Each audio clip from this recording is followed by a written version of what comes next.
Usually when we talk about a medical diagnosis, there's this expectation of absolute precision. Right. It's like engineering, You break your arm, the X-ray shows that jagged white line across the bone, and the doctor just points to the screen and says, well, there it is. There's the problem. Exactly. It's binary. It's totally clean. Broken or not broken. Right.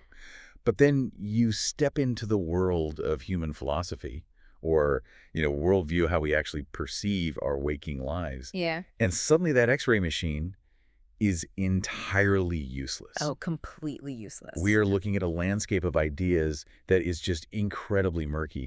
I mean, imagine for a second that you, as the listener, you've been wearing glasses smeared with this thick gray mud for years. And because you've had them on for so long, the mud is dried. You've simply forgotten it's even there. You just assume that's how things look. Yeah, you look around and assume the world is inherently dull and depressing and colorless. Yeah. You think, well, that's just reality. The universe is just a cold mechanical clock winding down. Right. And then someone comes along and they don't just hand you a microfiber clock to gently buck out the smudges. No, they don't. They shatter the glasses entirely. They just rip them off your face, breaking the frames, and suddenly you are forced to see that the world is actually bursting with this blinding, miraculous color. Because the mud wasn't actually on the world. It's exactly. The mud was the lens itself, The very framework you were using to view reality was the thing filtering out the color. That is exactly it.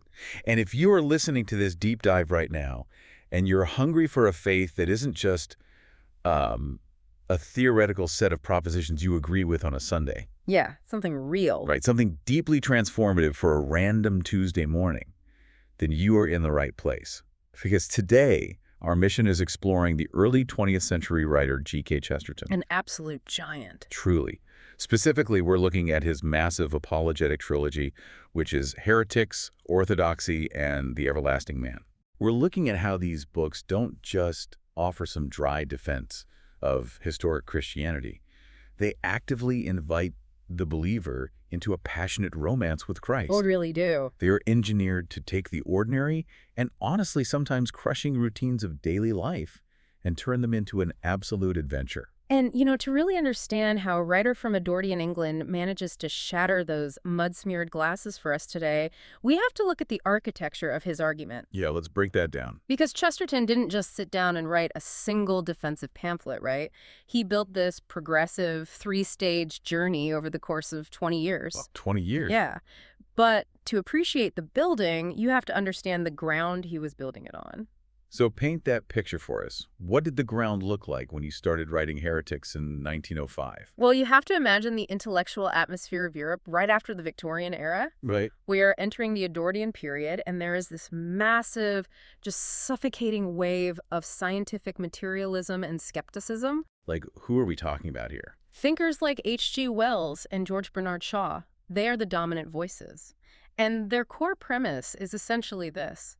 Humanity has outgrown the fairy tales of religion. So we're just biology. Right. We are biological accidents in a closed physical system. They were actively dismantling traditional Christian orthodoxy, replacing it with a sort of vague evolutionary progress.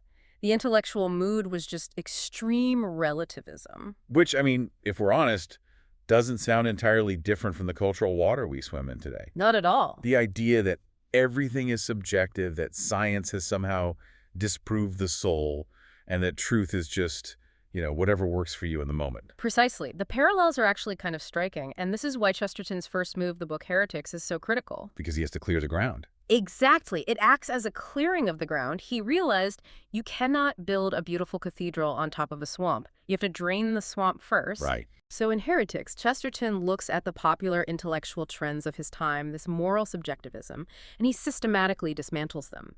He argues that modern thinkers have entirely inverted language. Wait, how so?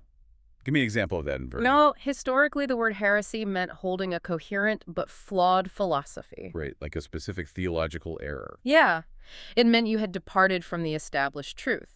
But Chesterton pointed out that the modern intellectual treated heresy as a badge of honor. Oh, interesting. To be a heretic was to be courageous, original free thinking. Meanwhile, orthodoxy, which literally means right belief or right glory, was dismissed by the culture as dull, tyrannical, and backward. Wow. Chesterton argued that this was intellectual suicide.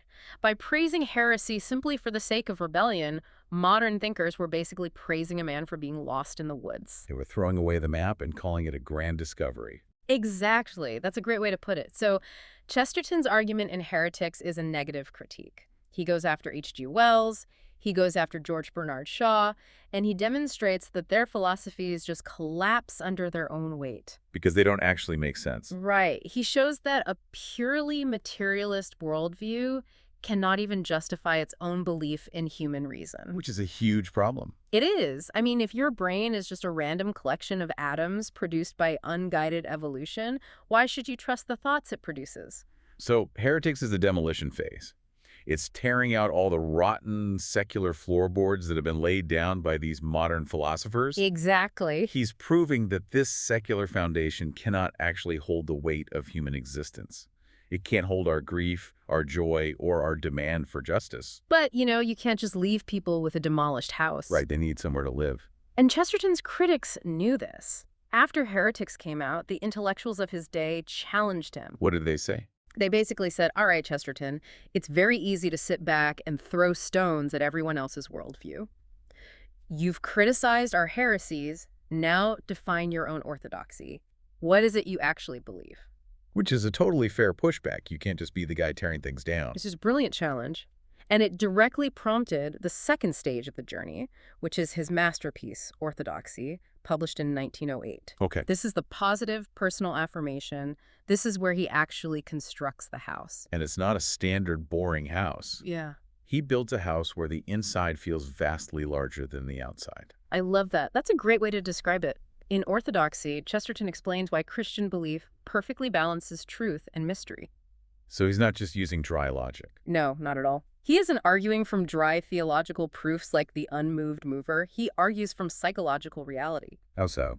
He shows that historic Christianity isn't a restrictive set of rules. It is the only philosophy that actually makes sense of the wild paradoxes of human experience. He kind of discovers it by accident, right? Yeah. He says, essentially, I tried to invent a new, radical philosophy that would explain the weirdness of the world, and when I finally finished it, I discovered I had just reinvented historic Christianity. That is amazing. He builds this warm, beautifully paradoxical home. But he doesn't stop there, because decades later, in 1925, he releases the third book, The Everlasting Man. Yes. And the scale shifts dramatically here.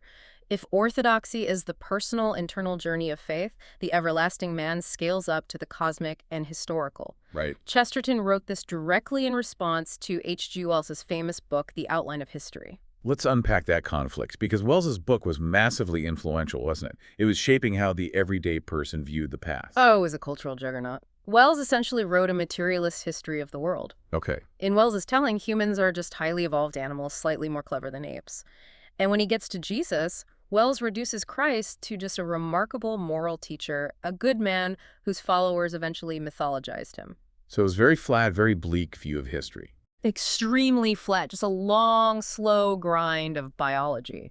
So Chesterton writes The Everlasting Man to completely dismantle that narrative. Yes. He divides his book into two parts. Part one is called On the Creature Called Man. Here, Chesterton attacks the idea that man is just another animal. He asks a very simple question. What's the question? If man is just an animal, why does he draw on cave walls? Right. You don't see badgers painting portraits. You don't. No. Animals build nests or hives out of biological necessity, but early humans went into deep, dark caves, mixed pigments, and created art. Which serves no survival purpose. Exactly. Art implies a soul. It implies an appreciation for beauty, a desire to create simply for the sake of creating. Chesterton argued that humanity represents a radical break in the biological continuum. So we aren't just smart apes. No, man is a creature haunted by eternity. He proves humanity is radically unique and has this profound hole in its heart that nature just cannot fill. And then part two of the book is On the Man Called Christ. Yes. Having proved that humanity is entirely unique and strangely broken, Chesterton moves to the incarnation. To Jesus. Right. He argues against Wells's idea that Jesus was just a good teacher. He points out that Jesus didn't just teach moral platitudes. His life culminated in a horrific execution and an explosive resurrection claim that fundamentally altered the trajectory of the Roman Empire and the world. It wasn't just a philosophy class. No. Chesterton demonstrates how Christ uniquely fills that hole in the human heart, proving that the incarnation is the absolute center of human history. And, this wasn't just some parlor debate between two British writers. The ripple effect of this specific argument changed the course of 20th century theology. I mean, look at C.S. Lewis. Oh, Lewis's stories are the perfect example of this. In the late 1920s, Lewis was an incredibly brilliant but incredibly cynical atheist. Because he fought in World War I, right? Exactly. He was a veteran of the trenches, and he had fully bought into the materialist worldview. But then he started reading Chesterton. He read Orthodoxy and felt what he later described as an immediate conquest. I love that. He even warned other atheists about Chesterton, didn't he? He did. Lewis famously wrote, "A young man who wishes to remain a sound atheist cannot be too careful of his reading." That is so good. He recognized that Chesterton's logic was dangerously compelling. But it was the everlasting man that finally pushed Lewis over the edge. Lewis later called it the best popular apologetic he knew, explicitly crediting it with shaping his conversion to Christianity in 1931. Wow.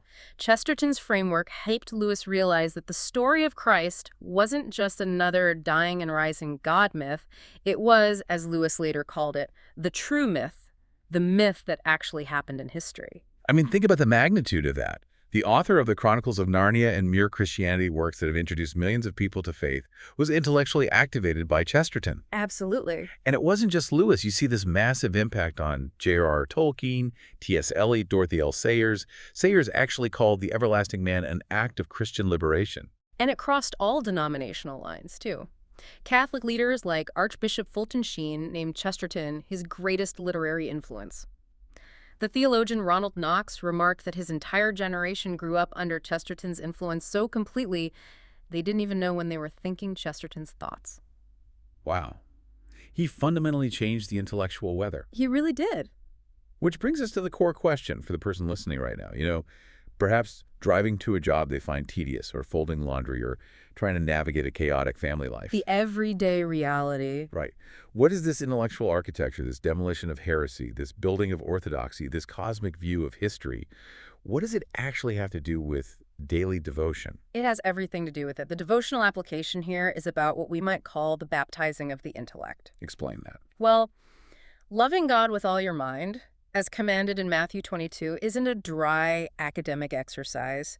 It is a vital, living part of devotion that arms the believer against the creeping despair of modern life. When you deeply understand why you believe what you believe, when you see that Christianity offers a thrilling, coherent explanation for the complexity of reality, while modern secular ideologies inevitably collapse under their own contradictions, it sparks a tremendous, unshakable joy. It means your faith isn't fragile. Exactly. You don't have to be afraid of the world's questions. I love that, a faith that isn't fragile. But if we want to cultivate that kind of resilient joy, we have to look closely at what Chesterton was fighting against in that first book, Heretics. We have to understand what he called the negative spirit of modern morality. Yes, this is crucial. Because discarding this spirit is actually the first step to finding daily spiritual health. This is one of Chesterton's sharpest observations. He noticed that as society drifted away from Christian orthodoxy, its morality became entirely reactionary. Meaning what? Secular modern morality, he argued, fixates almost exclusively on evils, diseases, and prohibitions. It is defined by what it is against, not what it is for. So the ethicist knows exactly what they hate, but they have no grand vision of what they actually love. Exactly. Chesterton pointed out that modern morality can point with absolute terrifying conviction to the horrors that follow breaches of the law, the consequences of addiction or poverty or societal collapse. Right. But it has no image of perfection to point toward. It is a morality built entirely on avoidance.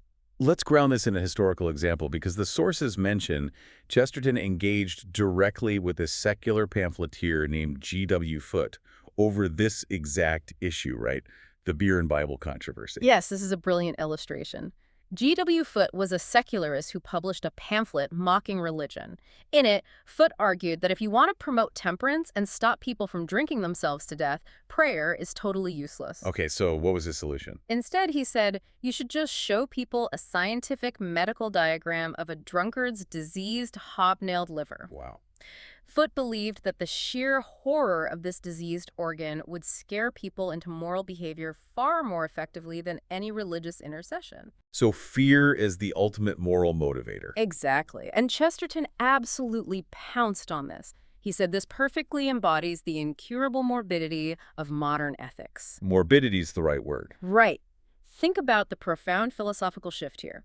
Historic Christianity takes the memorial of Christ's perfect, resurrected body, the Eucharist, and holds it up as the ultimate symbol of health, grace, and human destiny.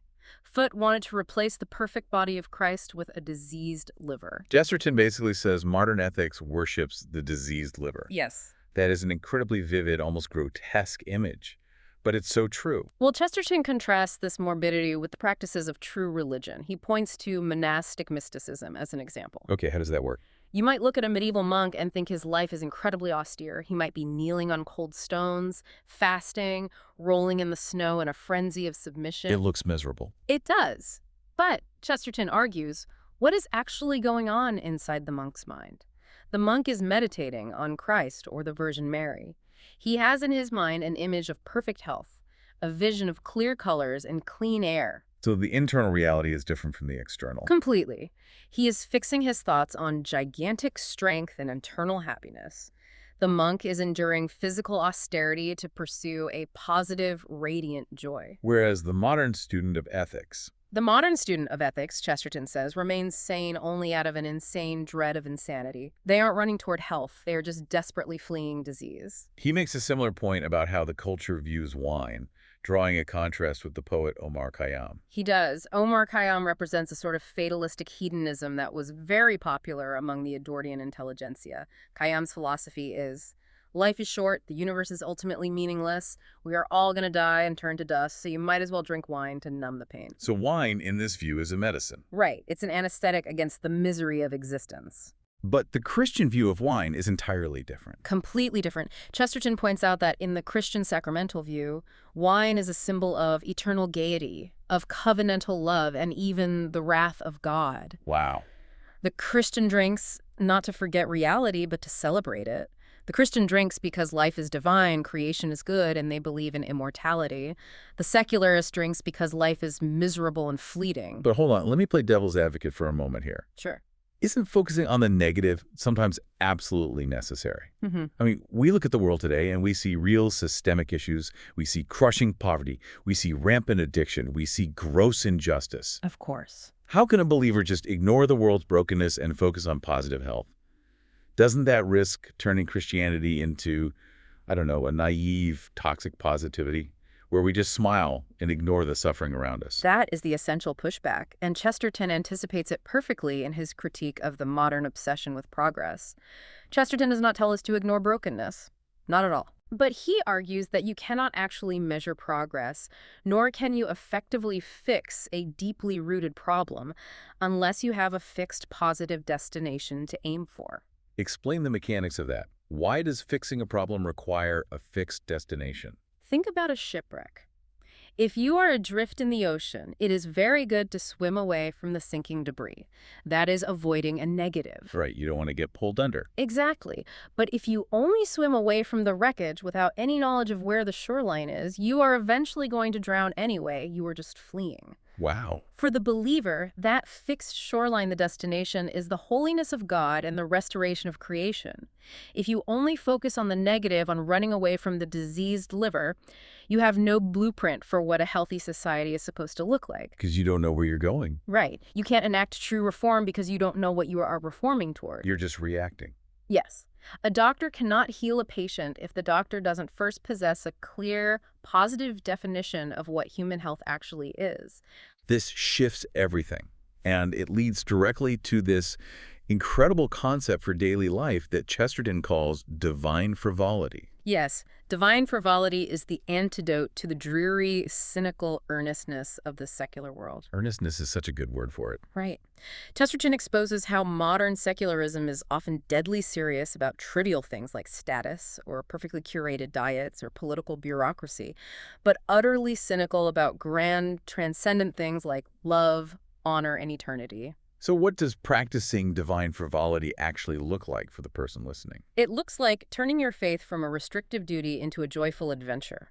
It means deliberately combating modern cynicism by learning to laugh at absurdity. Yeah. It means celebrating feasts like Christmas or Easter, not with mild, polite observance, but with full, vigorous joy. It means serving your actual concrete neighbor with cheerfulness rather than writing angry essays about abstract concepts of humanity. I love that phrase from the sources, Corybantic Christianity. It was originally used by Thomas Huxley as an insult against the Salvation Army. Huxley saw these Salvation Army workers out in the slums, banging brass cymbals and singing loud hymns, and he thought it was vulgar and unrefined. He called it Corybantic, meaning wild and frenzied. And Chesterton completely embraces the insult. He loves it. He basically says, yes, exactly. Banging cymbals together must be right because Christianity is a popular, loud, angry, joyful faith. It is hot and wild. It is not some delicate twilight philosophy meant to be whispered in academic libraries. Not at all. It is a faith that confronts the darkness with loud, defiant joy. It's the romance of health. So we've cleared away the morbid, fear-based ethics. We have this vibrant, positive vision of health. But how do we maintain it? That's the challenge. Because real life is complicated. It's full of contradictions. Yeah. And this brings us to what is perhaps the most famous and certainly the most vital aspect of Chesterton's worldview: the liberating, practical power of paradox. If you want to understand how a Christian actually walks through the suffering and complexity of daily life without losing their mind or their faith, you really have to understand paradox. Yeah. Chesterton argues that Christian health is not maintained through rigid, flat logic. It is maintained through the tension of divine paradox. To illustrate this, he draws a sharp distinction between pagan or rational virtues and Christian or mystical virtues. Let's explore that distinction. How can a virtue be pagan or Christian? Aren't virtues like justice or courage just universally good traits? They are good traits, but Chesterton looks at their underlying mechanics. The pagan virtues, which are essentially the virtues of ancient Greek philosophy and modern secular reason, are things like justice and temperance. Okay. Chesterton actually calls these sad virtues. Why sad? That sounds weird. Because they are purely reasonable and they operate in a closed system. Justice is simply the act of finding out what is mathematically due to a man and giving it to him. Right. Temperance is finding the proper limit of physical indulgence and strictly adhering to it. They are incredibly practical, necessary for society to function, but they are flat. There's no magic to them. Exactly. There is no mystery to them. They don't inspire awe. They are the virtues of a ledger book. Okay, so if justice and temperance are the sad, rational virtues, what are the Christian virtues? Faith, hope, and charity. Chesterton calls these the gay and exuberant virtues, and here's his brilliant twist. He says they are joyful precisely because they are fundamentally unreasonable. Unreasonable. Yes. They break the ledger book entirely. Unpack that. How is hope unreasonable? Think about the actual definition of hope. If things are going well, if you have a good job, money in the bank, and your health is fine, you don't need the virtue of hope. You just have a reasonable expectation of a good tomorrow. Exactly. Chesterton argues that hope only manifests as a true virtue when a situation is completely mathematically hopeless. Wow. You only need the virtue of hope in the midst of an earthquake or an eclipse or a terminal diagnosis. Hope is the defiant assertion of light when all empirical evidence points to absolute darkness. And charity works the same way. Exactly. Charity, in the deepest Christian sense of forgiveness, only exists as a virtue when a sin is truly unpardonable. Oh, that's heavy. Think about it. If someone accidentally bumps into you on the street and apologizes and you forgive them, that isn't the mystical virtue of charity. That's just basic social justice. The offense was excusable. Right. But charity means pardoning the unpardonable. It means extending grace to the person who absolutely does not deserve it and has not earned it.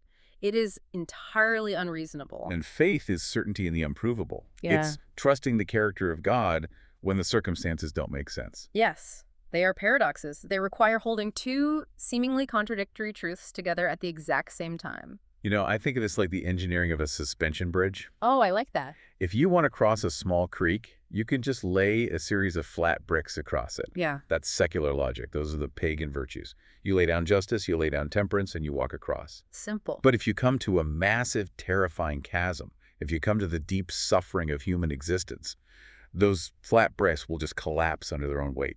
A closed, rational system cannot span the abyss of human grief. It shatters. Right. A suspension bridge, on the other hand, is not built by laying things flat. Yeah. It is entirely held up by opposing forces, pulling violently against each other. The tension. Exactly. The massive steel cables are in immense, terrifying tension. They're pulling backward against the weight of the bridge. Christian paradox is that tension. Yes. It's the opposing forces, God's absolute sovereignty and human free will, profound grief and unshakable joy, perfect justice and scandalous mercy pulling violently against each other. And that very tension is what provides the structural integrity that allows the believer to walk safely over the abyss. That is a phenomenal way to visualize it. The tension isn't a flaw in the design. The tension is the design. Wow. Modern heresies always try to relieve the tension. They try to flatten reality. They say God is all loving, therefore he can't be just, or God is all sovereign, so humans are just robots. They want things to be easily categorized in a spreadsheet. But orthodoxy holds the opposing forces in a vibrant, terrifying balance. And Chesterton points to humility as the ultimate foundational paradox, doesn't he?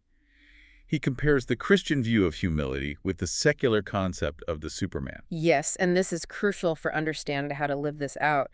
In Chesterton's day, thinkers like Friedrich Nietzsche and George Bernard Shaw were promoting the idea of the Superman, the evolutionary pinnacle of humanity. Right. The Superman is entirely self-sufficient, fiercely independent, and rules by sheer will. He has evolved beyond the need for pity or humility. Because pity and humility are seen as weaknesses. Nietzsche famously despised Christianity because he thought it was a religion that celebrated weakness. Exactly. But Chesterton turns this completely upside down. He points out that the secular Superman is actually incredibly brittle. How so? He is cold, friendless, and ultimately weak because he must constantly reject his own humanity to maintain his illusion of strength. He cannot admit a flaw, so he lives in a constant state of exhausting self-justification. He can never let his guard down. Never. But Christianity's indestructible strength lies precisely in its willingness to choose weak, flawed humans. Chesterton highlights the historical reality of how Christ established the church. Right. When Jesus was looking for the foundation stone, the leader of his movement, he didn't choose the brilliant, educated Paul at that moment. He didn't choose the ethereal mystic John. He chose Peter. The guy who literally sank when he tried to walk on water. Yes. The guy who cut off a servant's ear in a panic. The guy who cowardly denied even knowing Jesus 3 times to a servant girl to save his own skin. Chesterton describes Peter as a coward and a shuffler in a word. A man. A perfectly ordinary, deeply flawed human being. And the paradox is that building the church on a weak man makes it stronger. How does that work? Because it forces the institution to rely entirely on God's strength, not human perfection. As Chesterton points out, no chain is stronger than its weakest link. Christianity starts by publicly admitting that the link is weak. That's fascinating. The church is not a club of perfect supermen. It is a hospital for sinners. Because it embraces the reality of human failure from day one, it can never be fundamentally destroyed by human failure. Wow. The psychological discovery here is profound. The fullest possible enjoyment of life is found not by extending our ego to infinity, like the Superman, but by reducing our ego to zero through humility. So if I'm listening to this, and I'm facing immense contradictions in my own life, maybe my own glaring personal weaknesses are constantly colliding with what I know of God's perfect standard. A common feeling. The natural instinct is to despair, or to try and put on the mask of the Superman and pretend I have it all together. What is the devotional application of this paradox?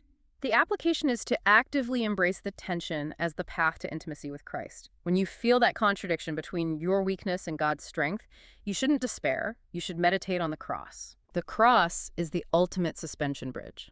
It is simultaneously the greatest defeat in human history, the unjust torture and execution of the Son of God, and the absolute cosmos-altering victory over death. It is both. You don't have to resolve the tension. You just have to stand in it. Exactly. A very practical way to do this daily is to slowly pray the Apostles' Creed.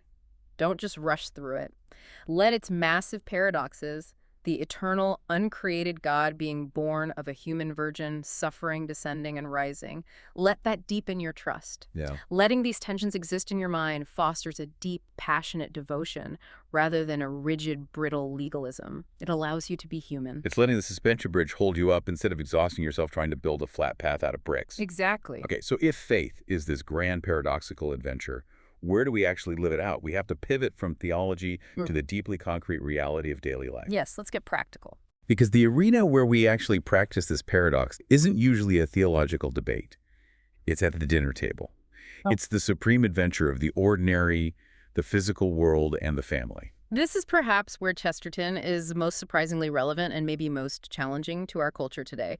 He offers a robust, unapologetic defense of the biological family. Really? Yes. But it's critical to understand that his defense is not the soft, sentimental one you might expect. He doesn't say the family is wonderful because it is always a place of perfect peace, harmony, and emotional support. Right. Anyone who has ever survived a family road trip or a holiday dinner knows that's a lie. Family can be incredibly painful and chaotic. Chesterton knew that perfectly well. His argument is that the family is the supreme adventure because it is an arbitrary trap. An arbitrary trap. Explain that. Because our modern ears hear the word trap and we immediately think of oppression. Right. Modern culture constantly tells us that ultimate freedom is curating our own tribe. We are told to find people who share our exact political views, our exact hobbies, our exact tax bracket. The echo chamber. Exactly. And if someone in our biological family is difficult or toxic, the cultural advice is often to just cut them out and retreat to your curated tribe. And Chesterton analyzes exactly what happens when you do that. He says, look at what happens when you join a club. When you join a club, you choose people who are just like you. Right. You naturally select for agreement. But Chesterton argues that this actually breeds a profound antisocial isolation. You aren't really encountering the vast, messy reality of humanity. You are just surrounding yourself with a mirror. You are retreating into an echo chamber. You never have to grow because you're never actually challenged. Exactly. But the family, he says, forces us into what he calls a besieged city with uncongenial variety. Uncongenial variety. I love that. You do not choose your eccentric uncle. You do not choose your difficult sibling or your demanding parent or your fiercely independent child. As Chesterton vividly puts it, our father and mother leap out at us like brigands from a bush. That's hilarious. When we are born into a family or when we marry into one, we step into a wild fairy tale world that we did not design, we did not curate, and we absolutely cannot control. And he extends this logic to the biblical command to love our neighbor, doesn't he? He does. He points out that the biblical command to love thy neighbor is mathematically profound precisely because the neighbor is an accident of geography. Just whoever happens to live next door. Exactly. Your neighbor is simply a random sample of humanity given to you by the sovereignty of God. It is incredibly easy to love a curated group of friends who always agree with your taste in books and politics. Right. It is monumentally harder and requires vastly more grace to love the deeply annoying person God randomly placed in the house next door, or the person sitting in the pew across from you at church. So if I'm a believer listening to this and I am feeling incredibly frustrated, maybe I am exhausted by a difficult relationship with a parent, or I'm feeling disconnected from my local church because the people there are just so different from me. Very real struggles. How does Chesterton's view reframe that frustration? Does he just want us to grit our teeth and suffer? No, he wants you to see the romance in the friction. When you realize that the uncongenial variety of your family or your local church is a deliberate, God-given sample of humanity, your entire perspective shifts. Okay. You stop expecting these people to be perfect mirrors of your own preferences. You realize that your frustration is actually the gymnasium where your soul is being trained. Wow. The difficult uncle or the annoying neighbor is the exact arena where you practice the mystical virtue of charity. You can't learn unconditional love if you only ever interact with people who meet all your conditions. That is so true. The family is wholesome because it forces real, uncontrollable human encounters. It breaks you out of your own ego. It's an adventure because you can't control it. That is incredibly liberating. It takes the pressure off having to fix everyone and just calls you to love them. Exactly. And this connects so deeply to Chesterton's broader call to recover wonder in the ordinary physical things of life. Absolutely. The adventure of the family is tied to the adventure of the physical world. Chesterton had a sharp critique for the advocates of what was called the simple life in his day. The simple life. Yeah, you had groups like the Tolstoyans who advocated for extreme asceticism, strict vegetarian regimens, wearing nothing but coarse wool and sandals, rejecting all modern conveniences in order to be quote-unquote spiritual. It sounds exactly like modern wellness influencers who insist you can only find peace if you buy their $200 organic linen pants and drink specialized kale smoothies. It's the exact same impulse, and Chesterton says they have it completely backwards. They are complicating the essentials of life while trying to simplify the trivia. Ah, They make eating a meal an exhausting moral calculus. Chesterton argues that true simplicity is not a complex, restrictive diet. True simplicity is simplicity of the heart. which means what? It is the spiritual ability to accept the physical reality of life with profound joy and holy fear. So how does he define simplicity of the heart? Give me an example. He says there is far more true simplicity in the man who eats a luxurious meal of caviar purely on impulse, with a heart full of gratitude, than in the man who rigidly eats plain grape nuts on principle, feeling morally superior to everyone else. That is brilliant. The goal isn't to reject the physical world. The goal is to be astonished by it. To be astonished by the greenness of apples. Yes, that is the perfect phrase. Chesterton argued that because of the incarnation, because the infinite God of the universe actually took on human flesh, breathed real air, and ate real food, the physical world is forever enchanted. Right. It is not just dead matter. Christ is the divine surprise. So the devotional application here is about retraining our perception. The daily practice is literally waking up and fighting the amnesia of routine. Exactly. It's beginning each morning by intentionally thanking God for the greenness of apples, for the sheer absurd miracle that water is wet, that gravity holds your feet to the floor, that the sun actually came up again. Think about what happens when you practice that. If you start your day genuinely astonished by the basics of existence, it changes everything. Yeah. Washing the dishes isn't just a tedious chore, it is an interaction with the miracle of water and physics.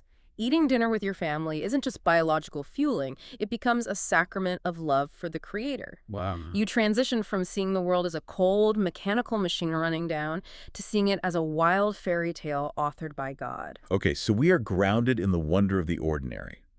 We see the divine strength in the arbitrary trap of the family. We are fueled by paradox. Right. Now, we have to look outward. How does this revitalized Christian step out their front door to engage a culture that is often deeply hostile to all of this? How do we engage the world with conviction and charity? This is where Chesterton shifts from a defender of the faith to a prophet. He was writing in Edwardian England over a century ago, but his cultural critiques map onto our present moment with terrifying accuracy. It's eerie. It is. He saw exactly where the logic of secular modernism was heading. For instance, he famously wrote in Heretics, "Tolerance is the virtue of the man without convictions." Ouch.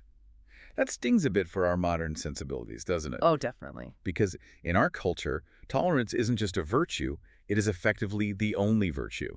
And claiming to actually know the absolute truth is seen as the ultimate form of bigotry. Exactly. The modern era elevates doubt as the highest form of intellectual sophistication. To be constantly questioning, constantly deconstructing, never actually landing on a firm belief that is praised as open-mindedness. Right. But Chesterton uses a very physical analogy to dismantle this. He reminds us that the purpose of having an open mind is exactly the same as the purpose of having an open mouth. Its entire function is to eventually close on something solid. I love that image. If your mouth is always open, you eventually starve to death. You have to bite down on food to get nourishment. Right. If your mind is always open, if you're always deconstructing and never rebuilding, you intellectually and spiritually starve. That's exactly it. Let me offer another analogy here. I look at modern open-mindedness like a person desperately treading water in the middle of a vast, featureless ocean. Okay, I like this. They look around and say, "Look how free I am. I am entirely unconstrained. I can swim north, south, east, or west. No dogma is holding me back." Right, pure freedom. And yes, technically they are free to swim in any direction. But because there is no land in sight and no structure beneath them, they are slowly drowning in an ocean of uncertainty. Wow, yeah. The Christian with conviction, on the other hand, is safely standing on the deck of a ship. Now, are they constrained? Yes. They are bound by the dimensions of the ship. They can't just dive into the water and swim anywhere they want. Right. But being bound to the ship, submitting to the structure of orthodoxy, is the very thing that gives them the actual freedom to sail somewhere. The structure doesn't hinder the journey. The structure makes the journey possible. That is a brilliant illustration, and it perfectly captures Chesterton's point. Conviction is not the enemy of liberty. Conviction is the necessary engine of liberty. And He humorously exposed the danger of ideological pride on all sides of the political spectrum.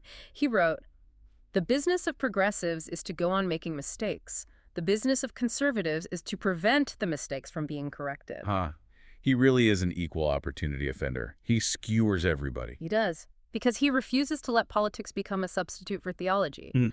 But the core analysis here is that holding firm to historic Christian doctrine is deeply, immediately practical. How so? As we discussed earlier, what you believe about the fundamental nature of reality dictates every single action you take. If you hold the secular belief that human beings are inherently good and are just corrupted by bad systems, then your only solution to the world's pain is to endlessly tinker with politics and economics. Oh, tease political saviors. Exactly. But politics can't cure the human heart. No, it can't. Right. But if you hold the Orthodox Christian belief that man is fallen, that we are uniquely glorious but deeply broken by sin, then you start looking for a political utopia and you seek a savior. Right living is always an outflow of right believing. And Chesterton saw that holding on to these basic truths was going to become increasingly difficult. He issued a warning that is honestly chilling to read today. It is incredibly prophetic. In 1905, observing the trajectory of secular philosophy, Chesterton wrote, "We shall soon be in a world in which a man may be howled down for saying that 2 and 2 make 4, in which people will persecute the heresy of calling a triangle a three-sided figure." Howled down for saying that 2 and 2 make 4. That was written over a century ago. I know. It's eerie how perfectly it describes the current cultural moment, where basic, observable reality, biology, mathematics, objective historical facts is routinely dismissed if it conflicts with someone's subjective feelings. He understood that when a society abandons God as the ultimate anchor of truth, it doesn't just lose its religion, it eventually loses its grip on common sense and objective reality altogether. Right. If there is no creator, there is no inherent design, and therefore words and definitions can mean whatever the strongest person in the room wants them to mean. So, if the believer is standing on the ship, and the culture is drowning in the ocean while shouting that 2 + 2 = 5, what is the devotional response? That's the big question. How do we engage this reality without just becoming bitter, angry culture warriors screaming back at the ocean? The application is to live out your orthodoxy as an everyday adventure of charity. Standing firm in biblical truth isn't about winning a debate so you can feel intellectually superior. No. It is an act of ultimate, desperate charity to a broken world. You are offering the solid deck of the ship to people who are exhausted from treading water. You don't throw them a life preserver by agreeing with their delusion. Exactly. But you have to defend the truth with the right spirit. Chesterton is our great model for this. He debated the intellectual giants of his day, men like George Bernard Shaw and H.G. Wells, who fundamentally despised his worldview, yet he remained genuinely good friends with them. That's amazing. He debated them with fierce logic, but also with immense wit, warmth, and joy. He lived out that divine frivolity. He didn't take himself too seriously, but he took the truth with ultimate seriousness. The believer is called not to conform to the world, but to move it. As Chesterton said, we do not want a church that will move with the world. We want a church that will move the world. The practical step for the listener today is to immerse yourself in these tensions. Read Orthodoxy. Notice how the very heresies Chesterton exposed, relativism, materialist history, are the exact same ones dominating your newsfeed right now. Yeah. But don't engage the culture with anxiety. Engage it as a romantic who knows how the story ends. Live every day as a vital participating character in the cosmic story centered on the everlasting man. Let's synthesize this incredible journey. We have traversed a massive architectural structure today. We've seen how Chesterton's trilogy, Heretics, Orthodoxy, and the Everlasting Man is not just an armory of intellectual weapons. Not at all. It isn't just debate prep for your next Thanksgiving dinner. It is an invitation to a homecoming. It is a homecoming to the God who loves us madly. By actively clearing away the morbid, fear-based negativity of modern thought, like bravely embracing the terrifying, liberating tensions of Christian paradox, and by fighting to recover a childlike wonder for the greenness of apples and the physical world, the believer's entire existence is transformed. The daily commute, the friction of family struggles, the engagement with a hostile culture, none of it is meaningless drudgery anymore. It all becomes a delighted participation in the grand drama of redemption. Yes. It is shattering those mud-smeared glasses. Yeah. You finally realize the universe God created isn't a dying machine. It is a fairy tale bursting with blinding, miraculous color. And once you see that color, you can never go back to the gray. Never. I want to leave you, the listener, with a final thought to ponder as you go about the rest of your day, drawn directly from the heart of Chesterton's philosophy. We are constantly bombarded by a culture obsessed with the word progress. We are told we must be on the right side of history. We must continually evolve. We must move forward. But Chesterton famously pointed out that progress is merely a comparative word without a superlative. That's right. It is a word that implies movement, but it contains no inherent destination. Think about it. If you are running as fast as you can, sweating exhausted, putting in tremendous effort, but you have no fixed destination, well, you aren't actually progressing. No. You are just running on a treadmill. You are burning energy to stay exactly where you are. It's exhausting. The next time you feel the immense cultural pressure to get with the times, or you feel the quiet daily temptation to abandon historic, orthodox truth just to be relevant or accepted, ask yourself a question. Are you stepping forward into the eternal, paradox-filled romance of the historic Christian faith? Or are you just stepping back onto the world's exhausting, meaningless treadmill? That is the question. The X-ray machine of modern philosophy might be broken, and the culture might be howling that 2 + 2 = 5, but the blinding color of orthodoxy is waiting for you right outside your front door. It's time to start the adventure.